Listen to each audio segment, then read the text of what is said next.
गुणायतन मूलनायक श्री चंद्र प्रभु भगवान की, परम शांति विधायक श्री शांतिनाथ भगवान की, चिंतामणि श्री पार्श्वनाथ भगवान की, वर्तमान शासन नायक श्री वर्धमान भगवान की, 24 तीर्थंकर भगवंतों की, संत शिरोमणि 108 आचार्य गुरुवर श्री विद्यासागर जी महामुनिराज की, गुणायतन प्रणेता शंका समाधान जनक भावना योग प्रवर्तक पूज्य मुनिवर श्री प्रमाण सागर जी महाराज की, पूज्य मुनिवर श्री निर्वेक सागर शीतल सागर जी महाराज की, समस्त मुनि संघ की, शाश्वत तीर्थराज की पावन धराधाम गुणायतन परिसर, जहां से आप सभी लोग और देश और दुनिया के कोने में अपने घरों पर बैठे हुए टीवी सेट के सामने सभी दर्शकगण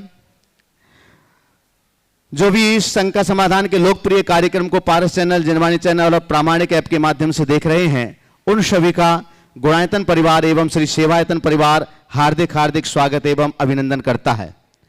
बंधुओं, हम कार्यक्रम का शुभारंभ करें उसके पूर्व महाराज श्री का मंगल आशीष ग्रहण करते हैं। दोनों हाथों को जोड़िएगा, आप अपना नमोस्तु बोलिएगा, अपने परिवार का, इष्ट मित्रों का, जहां से आए वहां का, सब एक साथ बोलिएगा। आपके लिए मंगल आशीष की छांव मिले और आपके माध्यम से देश और दुनिया में इस कार्यक्रम को देख रहे उन भव्य आत्माओं के लिए भी मंगल आशीष की छांव प्राप्त हो। हे महाराज श्री, नमोस्तु नमोस्तु नमोस्तु, इच्छामि इच्छामि इच्छामि। बंधुओं, गुणायतन में पंचायतन शैली के विश्व का प्रथम जिनालय का निर्माण कार्य लगभग पूर्णता की ओर है। बहुत ही तीव्र गति से वह कार्य यहां पर चल रहा है। सातवीं आत्मा से परमात्मा और समर्पण की संपूर्ण यात्रा को संक्षिप्त रूप से बतलाने के लिए अनुभव केंद्र का भी निर्माण किया जा रहा है। और गुणायतन के इन्हीं उपक्रमों को देखते हुए देश और दुनिया के अनेक उदारमना दानदातार प्रतिदिन गुणायतन परिवार से जुड़ते हैं, चाहे स्वर्ण दान के रूप में हो जो वेदी और कलश शिखर पर मंडित किया जाएगा, अथवा अपनी चंचला लक्ष्मी का सदुपयोग करते हुए। हम उनके नामों की घोषणा यहां पर करने के लिए जा रहे हैं। अपेक्षा होगी आप जोरदार करतल ध्वनि से उन सभी दानदातारों का सम्मान करेंगे। साथ ही अनुरोध भी करूंगा कि अगर आप अभी तक गुणायतन से नहीं जुड़े हुए हैं तो अपनी चंचला लक्ष्मी का सदुपयोग कीजिएगा, क्योंकि ये सर्वश्रेष्ठ समय है, सर्वश्रेष्ठ क्षेत्र है और सर्वोत्तम आशीर्वाद आपके लिए है अपनी चंचला लक्ष्मी के सदुपयोग करने के लिए। इसलिए आप आलस्य को छोड़ें, लोभ को छोड़ें और अपनी चंचला लक्ष्मी का सदुपयोग करते हुए गुणायतन परिवार से अवश्य ही जुड़ें। आज जो गुणायतन से स्वर्ण दान के रूप में जुड़ रहे हैं, हम उनका नाम ले रहे हैं। अगर वे यहां उपस्थित हों तो अपने स्थान पर खड़े होकर के मंगल आशीष ग्रहण करेंगे। बलांगीर ओडिशा से श्रीमती हेमलता मूंगीलाल जी जैन परिवार, एक बार जोरदार करतल ध्वनि से आप उनका सम्मान कर दीजिएगा, वो यहां पर उपस्थित हैं। निर्माण निधि के रूप में जुड़ रहे हैं श्रीमती इंदुमती शांतिलाल बोवरा, थांदला झाबुआ मध्य प्रदेश से। अगर उपस्थित हो तो अपने स्थान पर खड़े होकर आशीष ग्रहण करें और जोरदार करतल ध्वनि से आप सम्मान करते जाएं। श्री दिलीप साह, श्रीमती उषा साह, तिलकगंज सागर मध्य प्रदेश से, जोरदार करतल ध्वनि से सम्मान करिएगा। बंधुओं, आज गुणायतन से निर्माण सारथी के रूप में जुड़ रहे हैं, निर्माण सारथी के रूप में जुड़ रहे हैं निर्माण निधि से निर्माण सारथी के रूप में श्री राकेश चंद्र जैन, श्रीमती सविता जैन, कुमारी प्रज्ञा जैन, श्रीमती तनु किशलय जैन, चिरंजीव अकलंक जैन, कोतकपुर परिवार, फरीदाबाद हरियाणा से। जोरदार करतल ध्वनि से बंधुओं, ये स्क्रीन पर आपके लिए दिखाई दे रहे हैं। आपकी तालियों की गड़गड़ाहट उस परिवार के कानों तक पहुंचना चाहिए जिन्होंने ऑनलाइन अपनी स्वीकृति यहां पर प्रदान की है। बंधुओं, सेवा के क्षेत्र में अग्रणी सम्मेशकर तीर्थराज और आसपास के जितने भी आदिवासी और आप सबकी सेवा में अग्रणी संस्था सेवायतन, और आज सेवायतन के ट्रस्टी के रूप में जुड़ रहे हैं दमोह मध्य प्रदेश से श्री मुकेश कुमार सिंघई, श्रीमती मीना सिंघई। अगर यहां पर उपस्थित हो तो कृपया मंच पर पधारें, आइएगा, पधारिएगा। और आप गुणायतन के भी ट्रस्टी हैं, तालियां थोड़े दोनों हाथ ऊपर उठा करके, ये उदारमना दानदातार हैं जो गुणायतन के भी ट्रस्टी हैं और सेवायतन के भी ट्रस्टी बने हुए हैं। आपका सम्मान करने के लिए मैं आमंत्रित कर रहा हूं मनीष जी जैन बुढ़ार से, हमारे बीच में गुणायतन के ट्रस्टी, कृपया पधारें। और आज जो सेवायतन के ट्रस्टी के रूप में जुड़े हुए हैं उनका सम्मान करें, पधारें। श्री मनीष जी जैन बुढ़ार शीघ्रता से आ जाएं सम्मान करने के लिए। बंधु, साथ ही सेवायतन के ट्रस्टी के रूप में जुड़ रहे हैं श्री अभय वीणा काला, रितेश शुभम पीयूष रचिता जैन, धामी टोला परिवार गया से। तो अगर यहाँ उपस्थित हैं तो कृपया पधारिएगा मंच पर। आपकी जोरदार करतल ध्वनि के बीच हम उस परिवार को यहाँ पर आमंत्रित करते हैं। और आप भी गुणायतन के ट्रस्टी हैं। श्री अभय बीणा काला, रितेश शुभम पीयूष, रचिता जैन, धामी टोला गया, शीघ्रता से पधारे अगर यहां पर उपस्थित हो तो। और आपके सम्मान के लिए मैं आमंत्रित कर रहा हूं विजय जी एडवोकेट दिल्ली।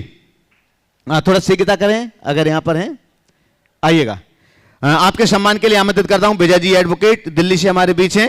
बंधु अभय बीणा काला, रितेश शुभम पीयूष, रचिता जैन, धामी टोला गया, आप आज सेवायतन के श्री सेवायतन के ट्रस्टी बने हैं और गुणायतन के भी आप ट्रस्टी पहले से हैं, तो दो ट्रस्टी हैं, एक साथ जोरदार करतल ध्वनि से उनका भी सम्मान कीजिएगा।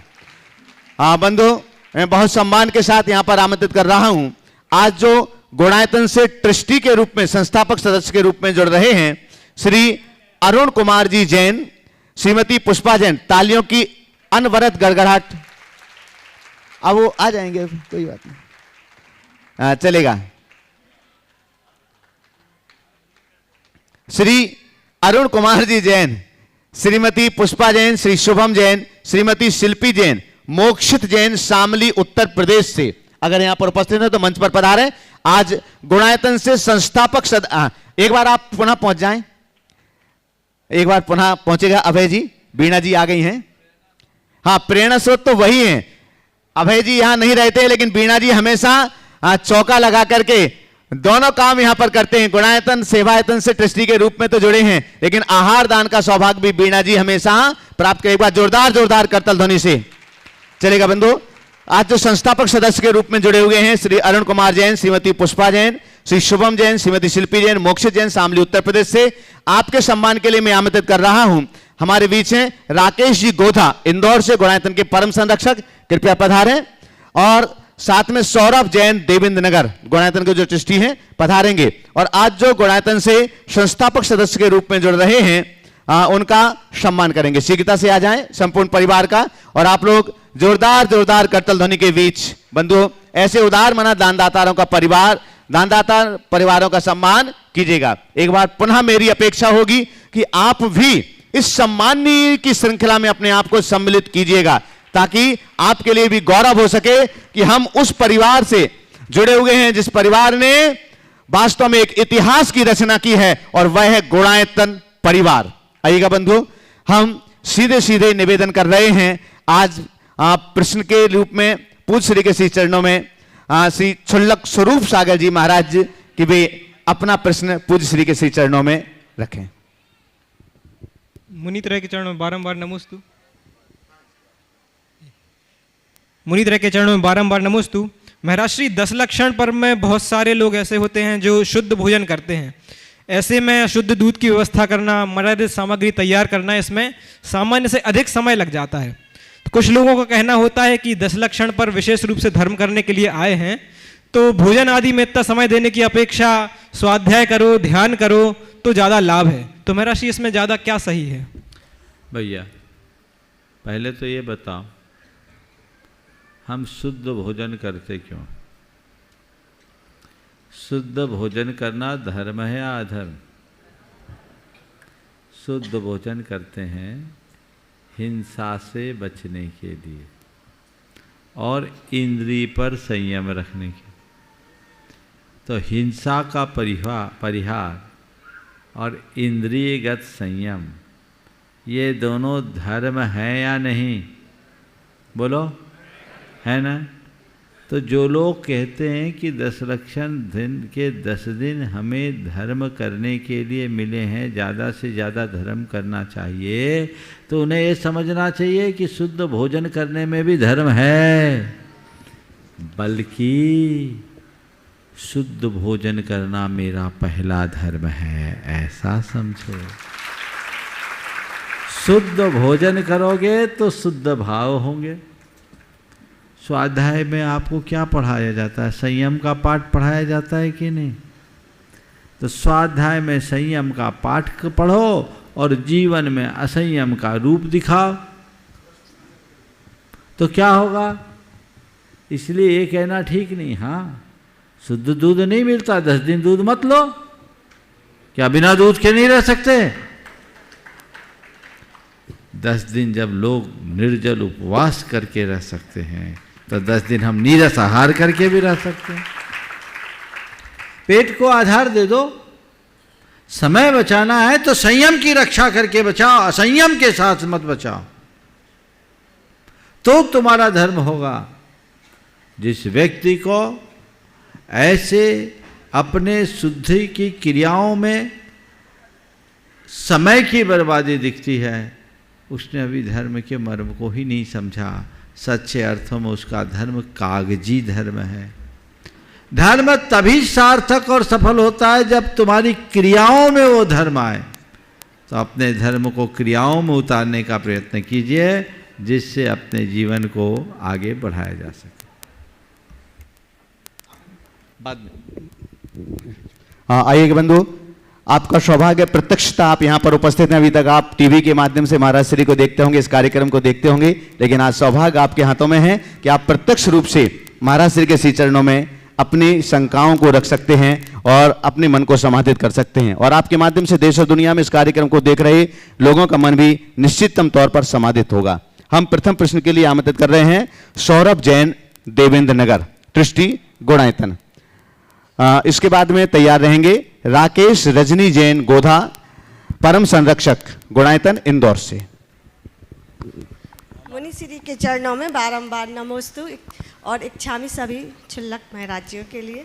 महाराज श्री, मेरा प्रश्न यह है कि हर माँ स्त्री होती है, लेकिन उसे पुत्र की चाह होती है कि उसका एक पुत्र हो। दो पुत्रियां हो जाएं, दो पुत्रियां हो जाएं तो उसे दुख, दो पुत्र हो जाएं तो उसे दुख नहीं होता, लेकिन यदि पुत्र ना हो तो उसे पुत्र की आशा होती है। यह मेरी शंका है। महाराज श्री, इसका समाधान कीजिए। अच्छा सवाल है। हर माँ एक स्त्री है, लेकिन उसके बाद भी वो पुत्र की अपेक्षा, पुत्री की चाह रखती है और पुत्र के अभाव में दुखी रहती है। आपका सवाल है ऐसा क्यों होता है? मुझे इसके पीछे दो कारण दिखते हैं। एक तो वंश वृद्धि का लोभ और दूसरी कुछ धार्मिक मान्यताएं। हमारे यहाँ ऐसी एक धार्मिक मान्यता थी, जैन धर्म में तो नहीं थी, लेकिन भारत में मान्यता, अपुत्रस्य का गति, पुत्रहीन की सदगति नहीं होती। उसको मोक्ष तभी मिलेगा जब उसको पुत्र होगा। क्योंकि जब तक श्राद्ध तर्पण करने वाला, जिनके यहाँ श्राद्ध की मान्यता, उनकी मान्यताओं की बात, तो वहाँ पुत्र की चाह इसके कारण प्रबल हो उठी। अरे पुत्र नहीं तो मेरा कल्याण कैसे, फिर पुत्र नहीं तो मेरे वंश की वृद्धि कैसे होगी। हर व्यक्ति चाहता है कि मेरा वंश बढ़े। कन्या तो पर घर में चले जाएगी, तो कन्या जब पर घर में चले जाएगी तो मेरा वंश कैसे बढ़े। हर कोई अपने वंश को अजर अमर बनाए रखना चाहता है, पर न वंश अमर है न वंशी अमर है ना। तो ये एक भाव मन में जुड़े हैं, जिसके कारण लोगों के मन में ऐसा भाव होता है। लेकिन अब समय बहुत तेजी से बदल रहा है और अब तो बेटियां और बेटी और बेटे का फर्क अब मिट रहा है। हालांकि बेटी बेटी ही है, बेटा बेटा ही है। बेटा का काम बेटा करता है और बेटी का काम बेटी। लेकिन इसके बावजूद हमें संतान को संतान की तरह देखना चाहिए, उसे बेटा और बेटी का भेद नहीं करना चाहिए। श्री राकेश रजनी जी, गोदा, परम संरक्षक, गुणायतन, इंदौर से। आगे तैयार रहेंगे संगीता गव्हाड़े, अकोला, दृष्टि गुणायतन। हे स्वामिन, दो अक्षर का बोलो। हे स्वामिन, दो अक्षर का लक, 2.5 अक्षर का भाग्य, 3 अक्षर का नसीब और 3.5 अक्षर का किस्मत। ये व्यवहार में समझ में तो आता कि ये चार अक्षर के मेहनत पर सवार है, लेकिन ये चारों अक्षर 4 अक्षर के मेहनत पर सवार हैं। लक, भाग्य, नसीब और किस्मत, इनका अर्थ व्यवहार में समझ में तो आता है, लेकिन इनका अर्थ आध्यात्म में जरूर होगा। बहुत सर समझा गुरुदेव। लक, भाग्य, नसीब और किस्मत जी, ये 2, 2.5, 3 और 4 अक्षर के हैं, जो 4 अक्षर के मेहनत पर सवार। जी। बहुत अच्छा विचार है जिसने भी इसे प्रकट किया, एक बार उसके लिए करतल ध्वनि। आपने पूछा आध्यात्मिक दृष्टि से इसे हम कैसे व्याख्यायित करें। यद्यपि लक, भाग, नसीब और किस्मत, इन चारों को एक प्रकार से पर्यायवाची शब्दों के रूप में देखा जाता है, और ये क्रमशः लक अंग्रेजी है, भाग्य हिंदी है, संस्कृत में भी आएगा, नसीब शायद उर्दू या फारसी है, और किस्मत उर्दू शब्द के अंतर्गत अलग अलग भाषा में इसे कहा जाता है। आपने पूछा है आध्यात्मिक दृष्टि से इसे हम किस तरह देखें, तो देखो, अगर इसकी पूरी व्याख्या करूं तो सब लोग तुम्हें कोसने लगेंगे, क्योंकि इन चारों शब्दों की चार चार बातों से व्याख्या होगी। किसी दिन प्रवचन में ही इसे प्रकाश डाला जाए तो अच्छा है। गूढ़ है सर। मैं आपका लक भी बनाऊंगा, भाग्य भी जगाऊंगा, नसीब भी खोलूंगा और किस्मत भी चमकाऊंगा, जीवन आगे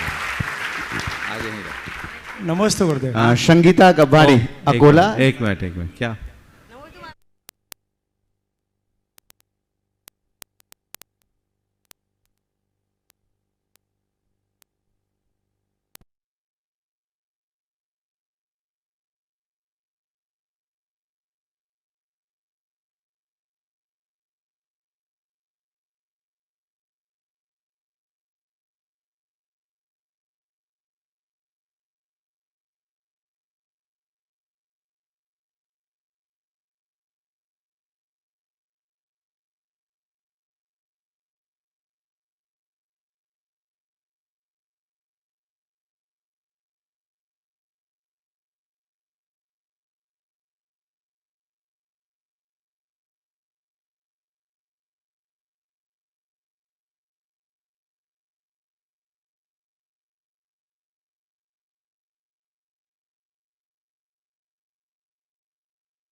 और आपके बाद में तैयार रहेंगे नेमीचंद जैन, फरीदाबाद। गुरुदेव के चरणों में त्रिवार नमोस्तु। गुरुजी, मनुष्य संसार में 3 चीज़ों के लिए जिंदगी भर श्रम करता है। मेरा नाम बड़ा होना चाहिए, मेरा पोशाक सबसे अलग होना चाहिए, और मेरे घर सबसे सुंदर होना चाहिए। लेकिन मृत्यु होते ही 3 चीज़ें बदल जाती है। नाम के आगे स्वर्गीय लग जाता है, पोशाक कफन में बदल जाता है, और घर स्मशान में बदल जाता है। गुरुदेव, जो अपना है उसके पीछे पूरा जीवन, जो अपना नहीं है उसके पीछे पूरा जीवन लगा देता है, और जो अपना है उसे ही मनुष्य क्यों भूल जाता है? यही उसकी नादानी। पूरी जिंदगी वो सपने में जीता है। जिस दिन उसे सत्य का बोध हो जाए, जीवन की दिशा और दशा बदल जाए। पर दुर्भाग्य है, मरने के बाद लोग मुर्दे को राम नाम सत्य सुनाते हैं। काश जीते जी ये समझ सके कि राम नाम सत्य है, तो सब कुछ बदल जाए। नमोस्तु गुरुदेव। नेमीचंद जैन, फरीदाबाद। ट्रस्टी गुणायतन। तब तक यहाँ देखो, राजेश जैन, ग्वालियर।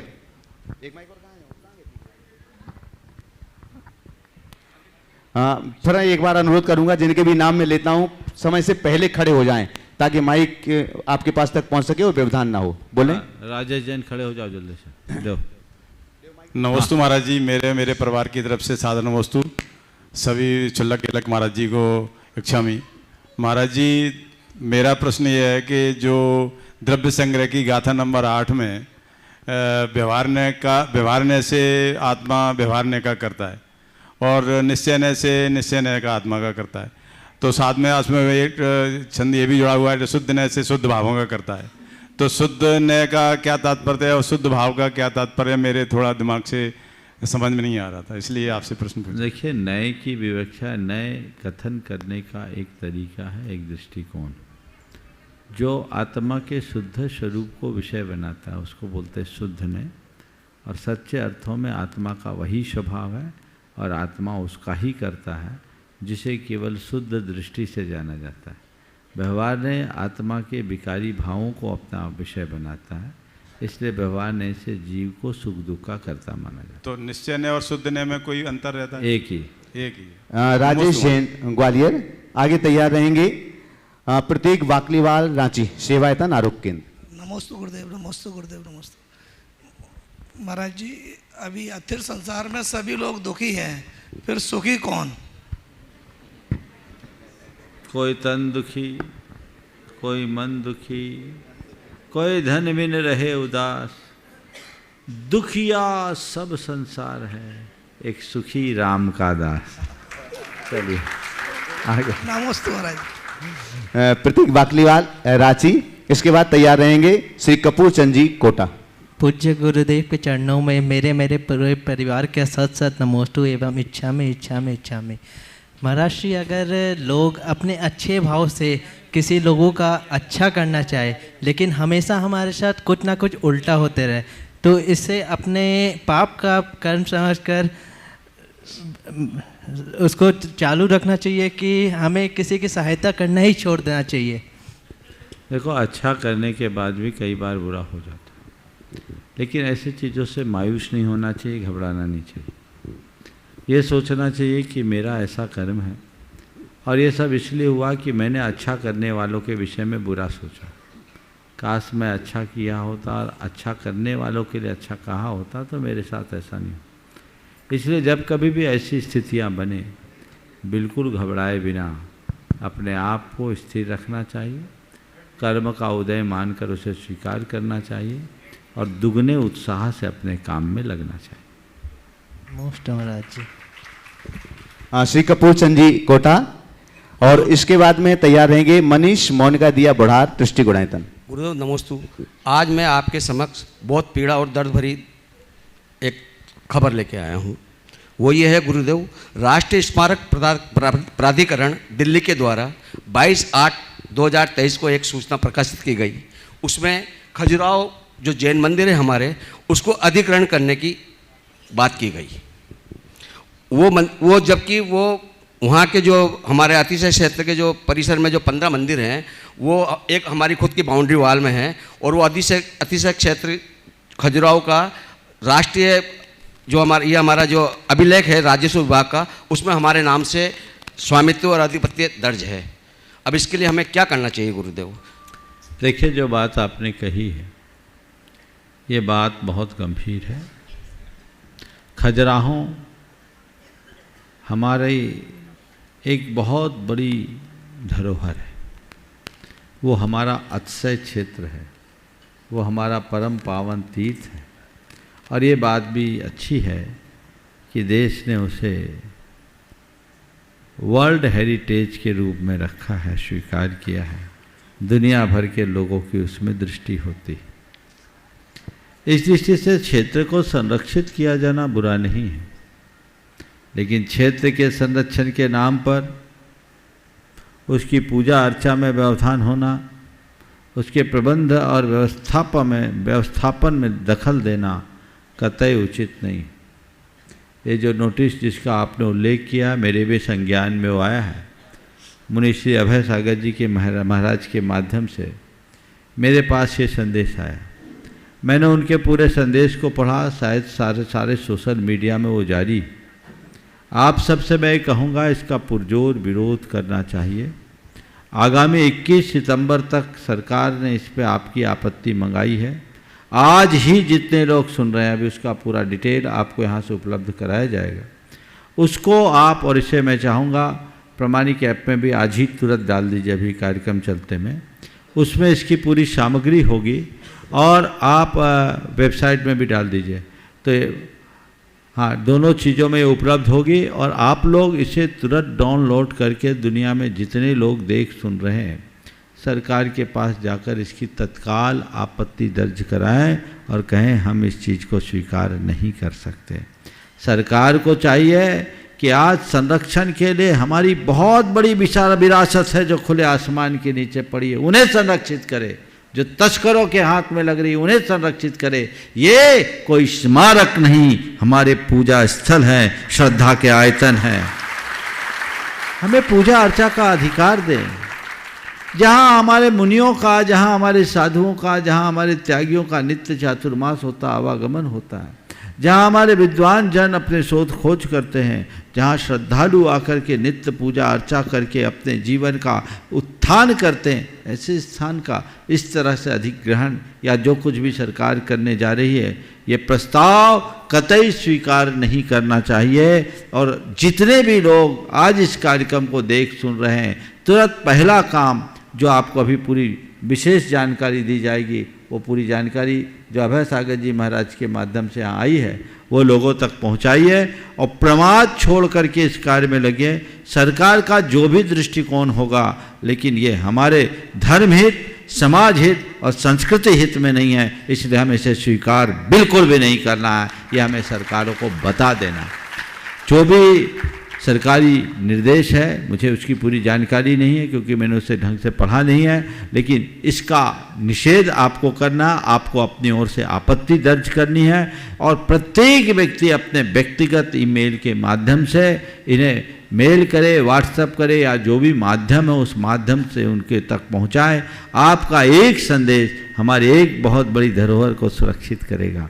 हजारों साल से 1000 वर्ष से अधिक हो गए खजुराहो के इन जिनालयों के, और उन जिनालयों में कई का प्रबंधन जैन समाज अपने क्षेत्र के कमेटी के माध्यम से उसका हो रहा है। उसे यथावत रखा जाए, इसे किसी स्मारक के रूप में नहीं अपितु हमारी धरोहर के रूप में विकसित किया जाए और वो हमारे पूजा स्थल है, इसे पूजा स्थल के रूप में ही रहने दिया जाए। ये संदेश सब तक पहुंचाना चाहिए। आप लोग भी इसे न केवल स्वयं करें अपितु एक एक आदमी, कम से कम 10-10 व्यक्ति को केवल मैसेज के थ्रू नहीं, फोन करके व्यक्तिगत संपर्क करके आगामी 21 तारीख के पहले इतनी लाइन लगा दे ताकि सरकार को भी और सरकार के आदमियों को भी ये सोचने के लिए बाध्य होना पड़े कि इससे देश भर के श्रद्धालुओं में बहुत ज़्यादा उथल पुथल होगी, जो हमें नहीं करना चाहिए। बंधुओं, नमस्ते गुरुदेव। यह जो विरोध आपको दर्ज कराना है, यह विरोध दर्ज कराने के लिए पूज्य निर्यापक श्रवण मनीषी अभय सागर जी महाराज जी ने जो दिया हुआ है मेल आईडी भी आपके लिए हम यहाँ पर दे रहे हैं, और उस मेल आईडी को आप देख लीजिए। अति आवश्यक खजुराहो के जैन मंदिरों के अधिग्रहण की तैयारी, समय कम है, समाज की सक्रियता ही इन्हें बचा सकेगी। खजुराहो के अति प्राचीन ऐतिहासिक दिगंबर जैन मंदिरों को पुरातत्व विभाग ने अपने कब्जे में लेने के लिए अधिसूचना जारी कर दी है। 21 सितंबर तक इस संबंध में अपनी आपत्ति विरोध दर्ज किया जाना है। देश भर की जैन समाज चेते, संबंधित सभी जैन मंचों से इसका विरोध दर्ज करना है, अन्यथा हमारी यह जैन धर्म की धरोहर चली जाएगी। और आपत्ति दर्ज कराने के लिए मेल आईडी पर प्रतिरोध आपको दर्ज कराना है। मेल आईडी है ms-nma@nic.in। फिर से बोलो ms-nma@nic.in। और दूसरा arch.section section@nma.government.gov.in। एक दो मेल आईडी पर मेल के अंत में आपको अपना नाम, शहर का नाम और मोबाइल नंबर जरूर लिखना है ताकि वो आप प्रतिरोध हो सके।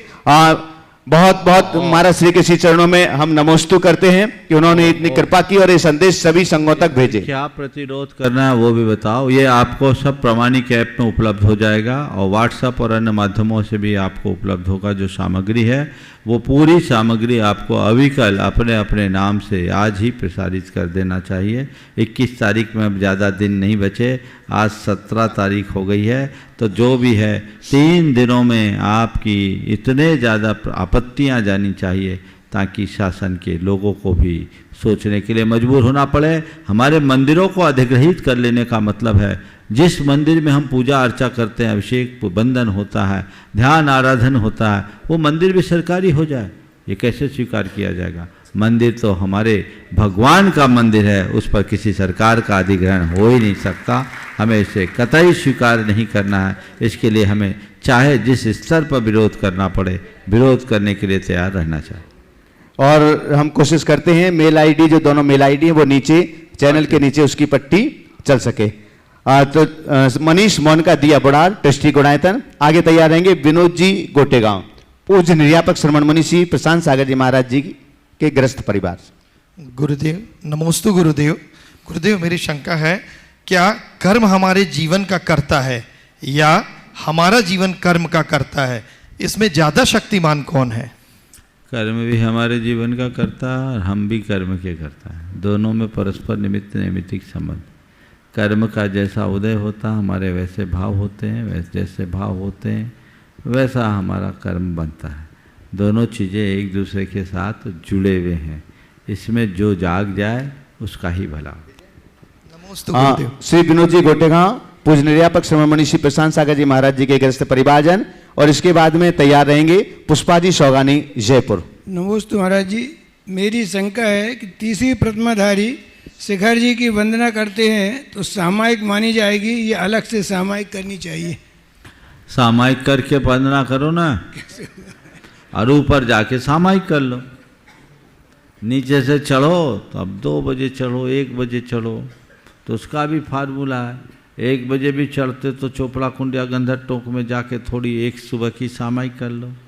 दोपहर की सामायिक का बाद में पारसनाथ टोक या जहाँ 12 बजे के आसपास बैठो वहाँ पहुँच जाओ, फिर नीचे उतर जाओ। महाराज फिर तो उपवास ही हो जाएगा। तो हम क्या करें?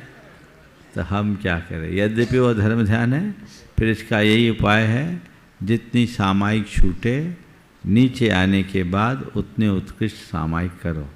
समझ गए? चलिए। हाँ, पुष्पा जी शौगानी जयपुर, इसके बाद तैयार रहेंगे श्रीमती चंद्रकला जी पाटनी रांची। गुरुवर के चरणों में कोटि कोटि प्रणाम। गुरुवर कल रोड तीज है। कल के दिन राजस्थान में बहुत मतलब इतना बड़ा त्यौहार मानते हैं कि मंदिर में पहला रोट मंदिर में चढ़ाते हैं और फिर खुद भी रोटी खाते हैं। तो इसमें कोई मिथ्यात्व का दोष तो नहीं है ना हमारे श्री? अरे रीतियाँ हैं सामाजिक, इसमें मिथ्यात्व का क्या दोष है? इसमें कोई नहीं। अलग अलग समाजों की अलग अलग रीतियाँ हैं। एक दिन रोट खाना, रोट तीज की कथा अपनी अलग है, लेकिन रोज़ खाते उससे हटकर एक चीज़ खाना ये कोई धर्म नहीं, हमारी सामाजिक रीति। और सामाजिक रीति में इसमें एक विशेष बात होती है कि इससे परिवार से लोगों का जुड़ाव प्रकट होता है। और कुछ हो या ना हो, रोट तीज के दिन घर की जो मुखिया है उसका महत्व समझ में आता है, क्योंकि ये परिपाटी है कि रोट घर की जो वरिष्ठतम महिला है वही बनाती है। ये उसकी महिमा। इसमें कोई धर्म की बात नहीं है। तुमको क्या बनाना क्या खाना। बुंदेलखंड में है एक त्यौहार चलता है कजलिया, रक्षाबंधन के बाद। वो क्यों है? वो सामाजिक, वो उस दिन खीर बनती बिया की, है ना, सेवइयों की खीर वही बनती है ना रक्षाबंधन के। कजलियों के दिन क्या होता है? नॉर्मल है। अब उसमें लोग एक दूसरे के घर बैठने जाते हैं, जिसके घर में कोई दुख होता है तो अपनी शोक संवेदना प्रकट करते हैं।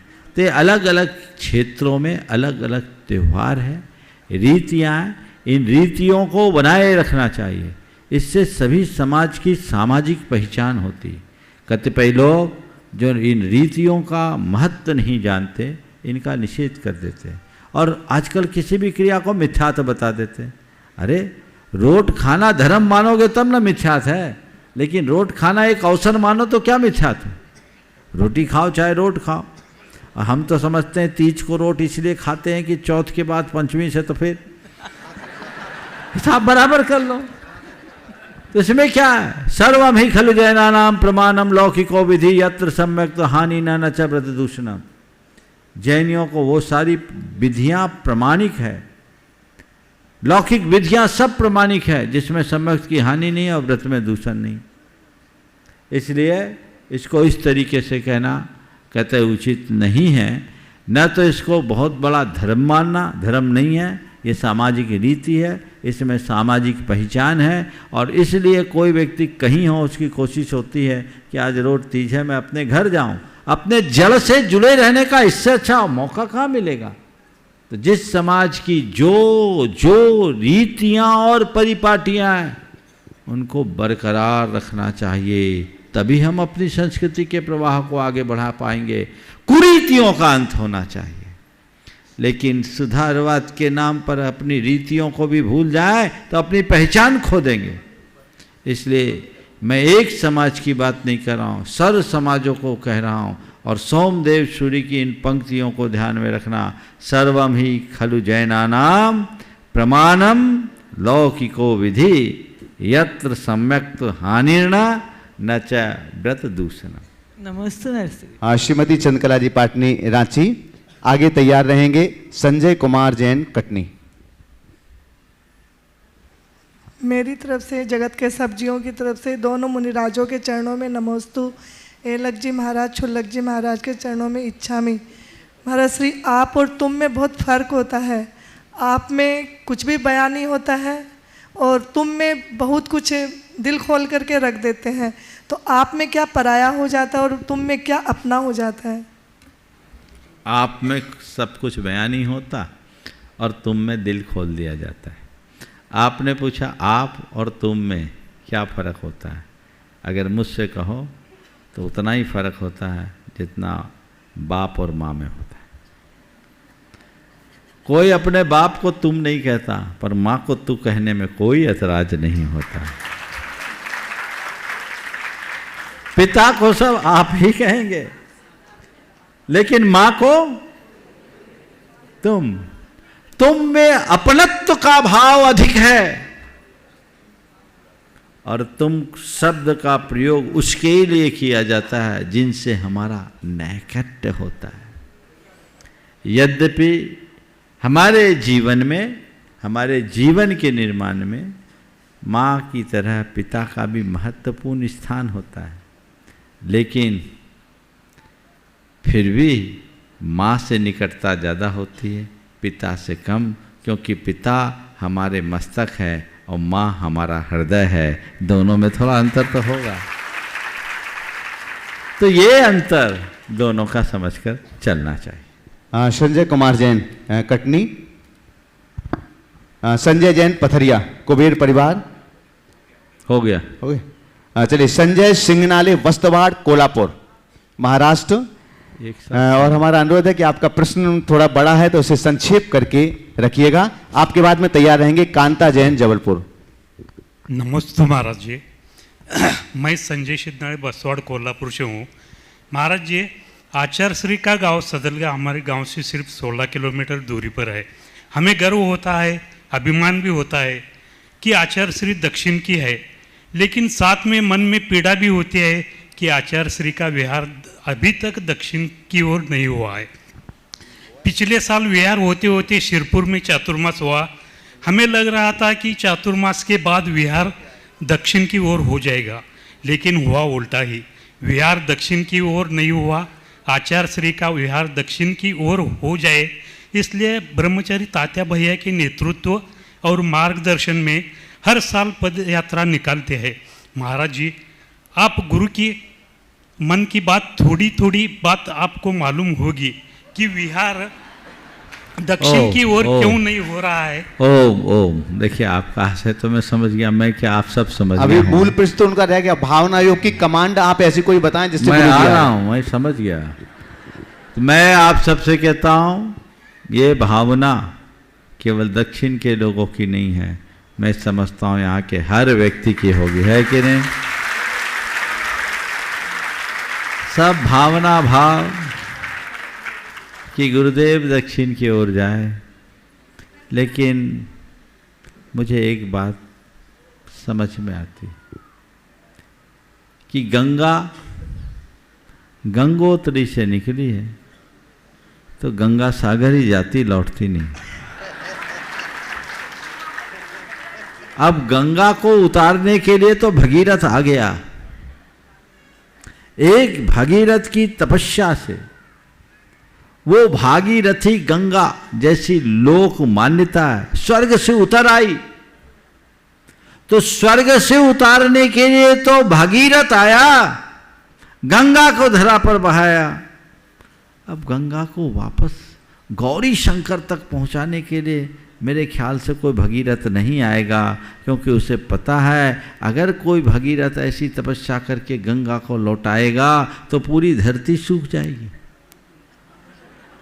जहां गंगा बही है वो पूरी धरा सूख जाएगी, इसलिए कोई भगीरथ नहीं चाहेगा कि गंगा लौटे।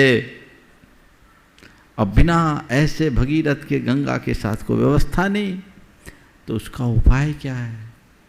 गंगा तुम्हारे यहाँ ना आ पाए कोई चिंता मत करना, गंगा जल को अपने घर पहुँचाने का प्रयास कर सकते हो नहरों के माध्यम से।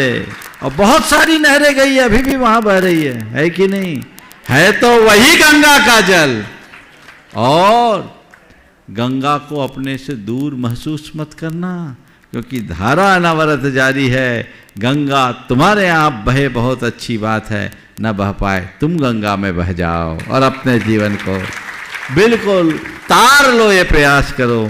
हालांकि मेरी भी भावना है कि गुरुदेव के चरण वहाँ पड़े, पर वही सवाल है, अब कोई ऐसा भगीरथ तो होगा नहीं जो गंगा को लौटाने के लिए तपस्या करेगा। अब ये बात, लेकिन ये काम कोई भगीरथ नहीं कर पाएगा, ये काम तो केवल गंगा कर सकती है और कोई दूसरा नहीं कर सकता। इसलिए भावना भाइये कि गुरुदेव का मनोभाव ऐसा हो जाए और चले जाए जिधर से वो आई थी, और बीच में शिखर जी भी आ जाए। जरूर आचार्य गुरुवर्षी विद्यासागर जी महामुनिराज की। महाराज जी, उनका मूल प्रश्न था असल में, बाद में था कि हम लोग सभी दक्षिणवासी भावना योगी की कौन सी कमांड दें जिससे मैं तो बोल रहा हूं एक ही भावना भाव कि गुरु चरण हमारी धरा पर आए। समझ गए? चलिए। कांता जैन जबलपुर, कांता संजय जैन जबलपुर, उसके बाद तैयार रहेंगे बसंती जैन कोटा। नमोस्तु महाराज जी। महाराज जी, आज आचार्य शांति जागर महाराज का समाधि दिवस है। हम लोग ने कल प्रेरणा पाकर आजीवन ब्रह्मचर्य का नियम लिया है। महाराज जी, आपका आशीर्वाद है।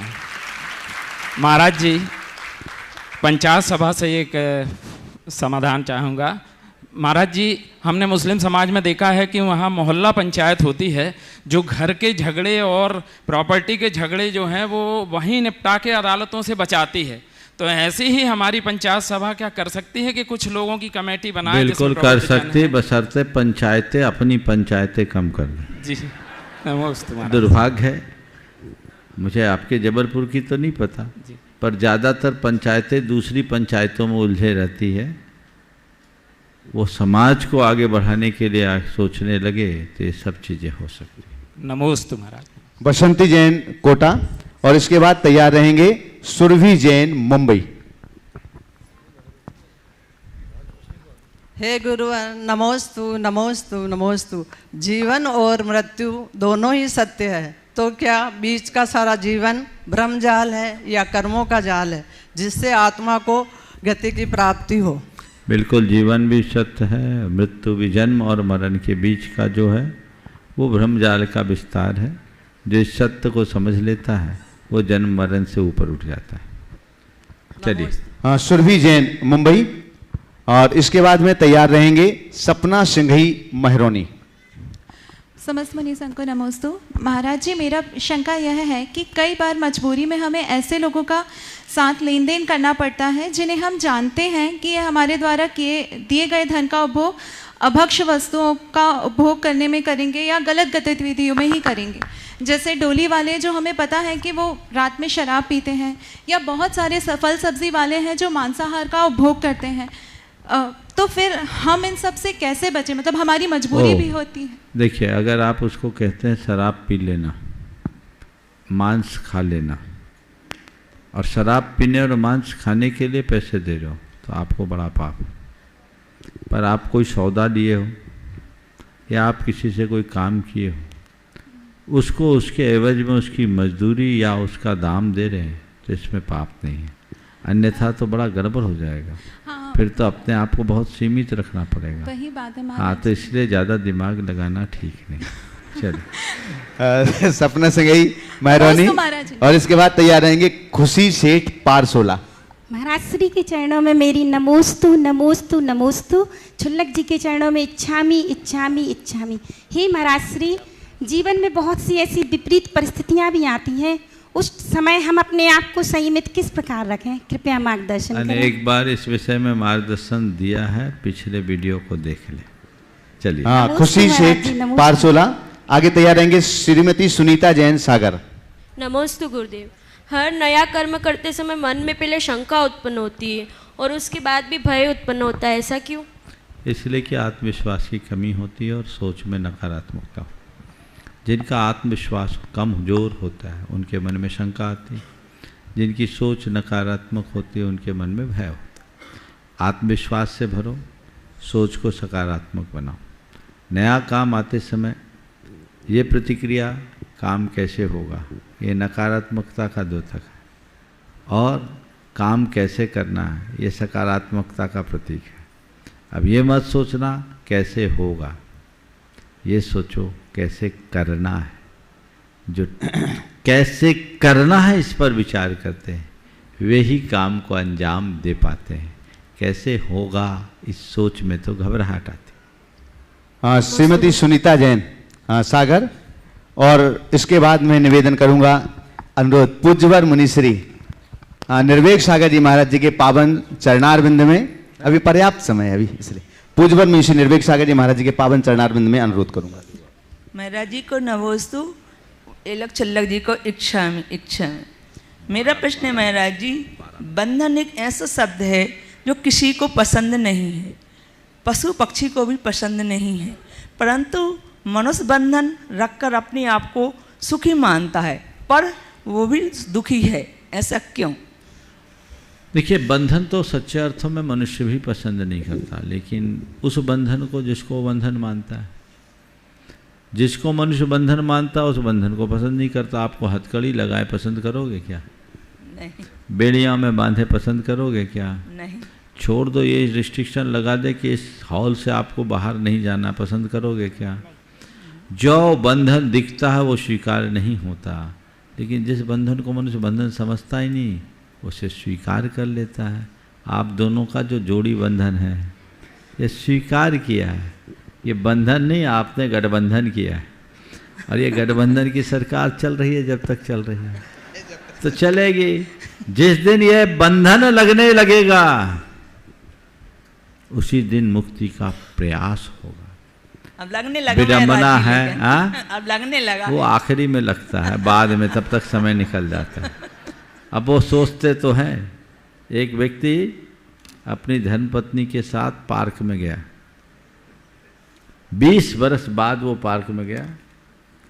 उसकी धर्मपत्नी ने एक झाड़ी की तरफ इशारा करते हुए कहा, याद है आज से 20 वर्ष पहले हम दोनों इसी पार्क में आए थे, अचानक पापा आ गए थे तो तुम इसी झाड़ी की ओट में छिप गए थे। छिप गए थे। पति सुना, एकदम हताश हो गया। पति सुना, एकदम हताश हो गया।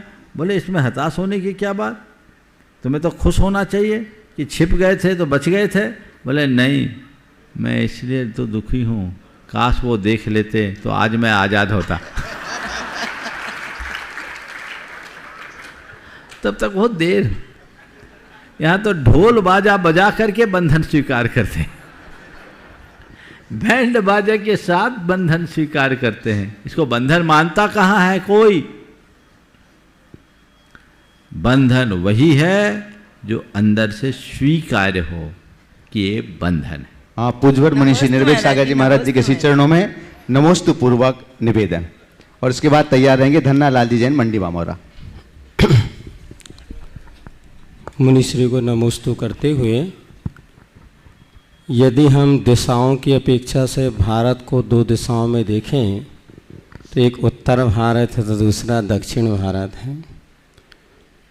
जहाँ एक उत्तर भारत में तीर्थंकर आदि महापुरुषों ने जन्म लिया और अपनी साधना करते हुए निर्वाण प्राप्त किया, यह सौभाग्य उत्तर भारत को मिला, तो दक्षिण भारत में उन तीर्थ प्रवर्तक तीर्थंकरों की वाणी को हृदयंगम करके जन जन तक पहुँचाने वाले श्रेष्ठ आचार्य कुंदकुंदाचार्य, आचार्य समंतभट्ट स्वामी और प्रमुख आचार्य श्री शांति सागर जी महाराज, देशभूषण जी महाराज, आचार्य विद्यासागर जी महाराज आदि लोग महापुरुषों ने दक्षिण भारत की भूमि में जन्म लिया और जैन शासन के रथ को आगे बढ़ाया, ये क्या सहज नियोग है या इसके पीछे कोई संदेश छुपा है कि उत्तर भारत ने तीर्थंकरों को जन्म दिया तो दक्षिण भारत की भूमि ने आचार्यों को जन्म दिया।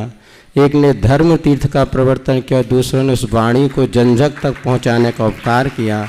इसमें क्या रहस्य है, कृपया समझाकर उपकृत करना। बहुत अच्छा सवाल महाराज श्री ने उपस्थित किया।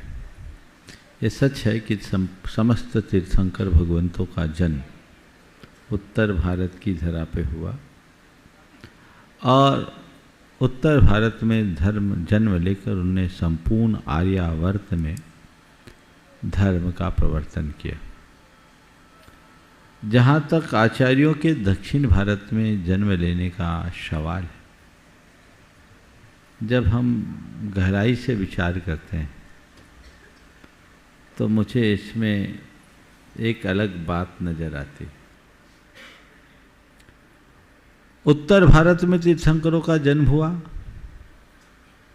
दक्षिण भारत में कुछ प्रमुख आचार्यों के नाम आते हैं, आचार्य कुंदकुंद, समंतभद्र आदि अनेक आचार्यों का नाम, आचार्य जिनसेन, संभवतः आचार्य वीरसेन भी दक्षिण भारत से संबद्ध माने जाते हैं। मूल संघ के अनेक आचार्य दक्षिण भारत से संबद्ध माने जाते हैं। लेकिन आपको पता है दक्षिण भारत में जाने वाले पहले आचार्य कौन थे? वे आचार्य भद्रबाहु थे जो उत्तर भारत से ही गए थे। तो दक्षिण भारत में धर्म लेकर गए कौन है? उत्तर भारत के आचार्य।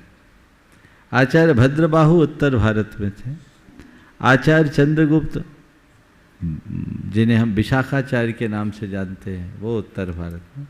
अरहद बली जो विक्रमादित्य के भाई थे वो उत्तर भारत में थे। माघ नंदी आदि जितने थे वो उत्तर भारत में थे। तो उत्तर भारत में भी महान महान आचार्यों की परिपाटी थी। अगर ठीक तरीके से विश्लेषण किया जाए तो पाएंगे कि उत्तर भारत में अनेक महान आचार्यों का आविर्भाव हुआ है। दक्षिण भारत में शांति सागर जी महाराज ने मुनियों का मार्ग खोला, जिसकी चर्चा आज प्रातःकाल हम लोगों ने की थी।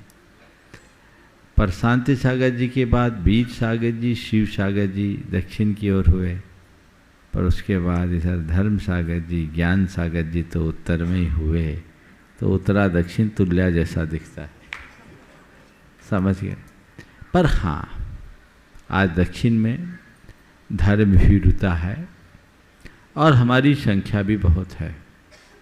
दक्षिण के लोगों को मैं कहूँगा कि एक बात और समझ में आ रही मुझे। उत्तर में तीर्थंकर हुए, दक्षिण में आचार्य, और आचार्य दक्षिण में हुए और आए उत्तर में, फले सब उत्तर में। वो क्यों? मुझे लगता है आचार्यों ने उत्तर दक्षिण को एक करने के लिए ही दक्षिण में जन्म लेकर उत्तर की तरफ आए। एक हो गए। दक्षिण उत्तर का भेद बंद करो और जो जहाँ है उसे आगे बढ़ाओ। मैं उत्तर के लोगों को भी कहता हूँ कि तुम्हारे यहाँ भगवान हुए, आचार्य हुए, तो उनके मार्ग पर चलो। और दक्षिण के लोगों को भी कहता हूँ कि तुम्हारे यहाँ महान महान आचार्य हुए, तो उनका अनुसरण करके आगे बढ़ो। श्री धन्नालाल जी जैन मंडी बांवारा, मुंशी अतुल सागर जी महाराज जी के गृहस्थ पिताजी, और आगे तैयार रहेंगे आयुष जैन अकलतरा।